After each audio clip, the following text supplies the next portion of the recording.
Bom, gente, é cada vez maior o número de crianças em idade escolar com problemas de coluna. Problemas causados pelas mochilas excessivamente pesadas, por exemplo, por alguns problemas de postura também em sala de aula. E alguns estudos apontam que se o peso da mochila ultrapassar 10 a 15% do peso da criança, ele já poderá estar interferindo na postura, causando alguns problemas, alguns pode ser até problemas mais sérios. Mas para explicar isso melhor para a gente, nós vamos conversar aqui no Rádio ao Vivo hoje com a doutora Jaqueline Bertanha do Nascimento. Doutora é coordenadora do Serviço de Fisioterapia e Reabilitação Postural do Instituto Paulistano de Neurocirurgia e Cirurgia de Coluna Vertebral. Muito boa noite, doutora Jaqueline. Boa noite, Menegatti. Boa noite a ti e a todos os ouvintes. É um prazer tê-la aqui no programa e eu acho que é bem oportuna essa nossa conversa, porque, afinal de contas, depois de um período de férias escolares aí, né, tivemos o mês de julho todo aí, a rotina de muitas crianças e adolescentes começa a voltar ao normal, não é isso? Isso mesmo. E nós sabemos que as mochilas dessa meninada aí têm normalmente um peso incrível, né? Porque são livros de várias matérias, cadernos, canetas, isso tudo vai acumulando.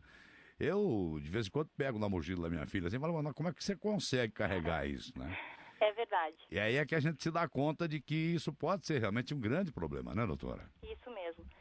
Cada vez mais, Menegatti, a gente tem observado que o peso excessivo da mochila tem realmente trazido problemas bastante importantes para a criança no futuro, para esse adolescente no futuro, problemas principalmente relacionados à postura. Agora, há números mostrando que esses problemas não são só problemas brasileiros, né? Nós temos casos, estatísticas na Europa mostrando isso, nos Estados Unidos também, né, doutora Jaqueline? E assim, a gente tem números. No Brasil, a gente sabe que é um pouco mais difícil a gente ter dados mais fidedignos, né? Mas a gente tem dados que falam a respeito da Europa, que falam que 3 a cada 4 crianças em idade escolar que têm problemas de coluna dão entrada nos pronto-atendimentos. Nos Estados Unidos, esse percentual passa para 23% de crianças e jovens que se queixam de dor e que dão entrada no pronto-socorro, né, dos hospitais. Sei. E no Brasil, o que a gente observa é que cada vez mais existe um contingente maior de estudantes que vão ao pronto-socorro em busca de um alívio das dores nas costas e nos ombros.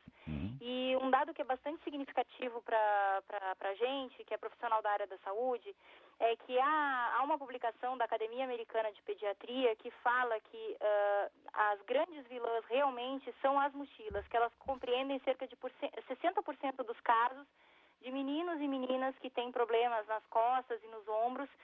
Realmente eles fazem uma relação direta com o peso excessivo da mochila ou mesmo o uso incorreto dessa mochila. Ah, tá certo. Agora, tem algum outro fator que interfere também? Estamos falando ainda das crianças, dos adolescentes, dos estudantes, portanto, né?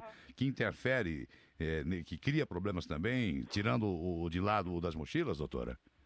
Olha, Menegatti, uma coisa que é bastante importante a gente falar é a respeito dos hábitos de postura que os jovens têm adquirido ao longo dos anos, né? Certo. O que a gente observa é que existe um número crescente de crianças e jovens sedentários, né? Sim. Isso faz com que essa falta da prática esportiva, da falta desse apelo que existiria normalmente nessa fase da vida, propicia aquela postura mais desleixada, que a gente chama assim, né? Então, o uso inadequado da mochila, associado com essa postura mais desleixada, mais relaxada durante as aulas e no período que o adolescente ou a criança está estudando em casa, por exemplo, dificulta bastante o bom prognóstico, né? Ou seja, dificulta bastante a evolução adequada de uma postura que seria o ideal para a gente. E um outro fator que eu acho que é bastante relevante é em relação ao mobiliário das escolas, que muitas vezes não estão adaptados, eles não estão completamente adaptados ao biotipo de cada criança.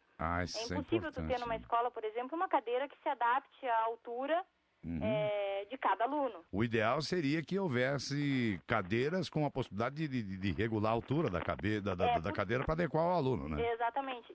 Não conseguindo fazer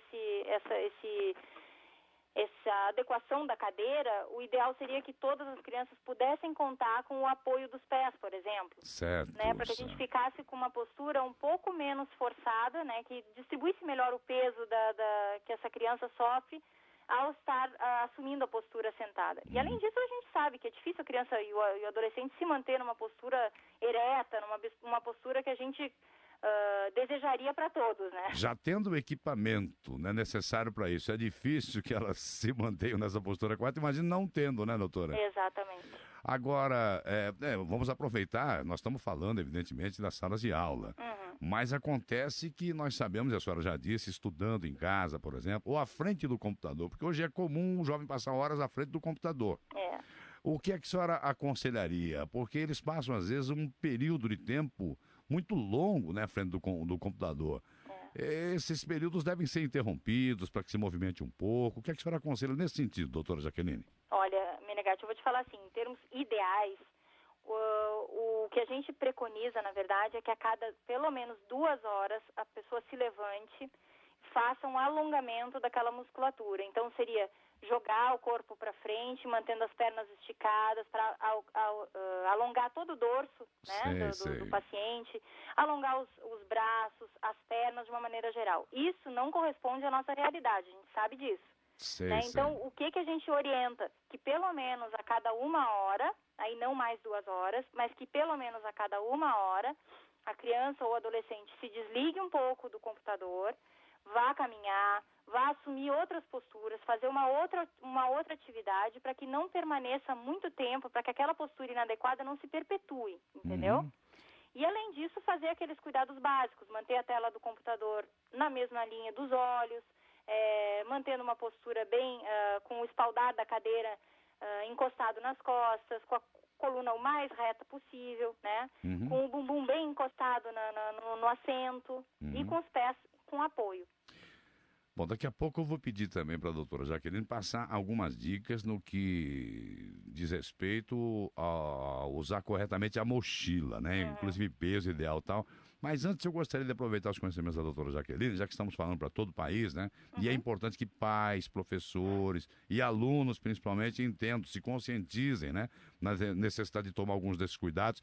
Eu queria que a senhora falasse um pouco, doutora Jaqueline, para que a gente entenda melhor o que é a coluna, né? Qual a função da coluna, como é que funciona, na verdade, essa importante estrutura, né, do nosso corpo, doutora, por favor. A coluna, na verdade, a gente tem que entender ela como se fosse um mastro, né, de um barco, que ela vai te dar a estabilidade, ela vai te dar o teu equilíbrio. Então, assim, desde muito cedo a gente tem que ter muito cuidado com a coluna da criança, do jovem, né, do adulto, para que quando a gente chegar numa fase mais tardia, a gente tenha uma boa condição física para suportar as demandas do dia a dia, né? A gente sabe que a coluna, na verdade, ela é como se fosse uma edificação bem minuciosa de todos os ossinhos, né? Mas a gente tem associado a isso, a gente tem todos os ligamentos, discos intervertebrais e toda uma musculatura que está arranjada de uma forma, está estruturada de uma forma para suportar peso, né? Para suportar a própria gravidade, o peso do nosso corpo e ainda todas as forças que a gente faz no nosso dia a dia.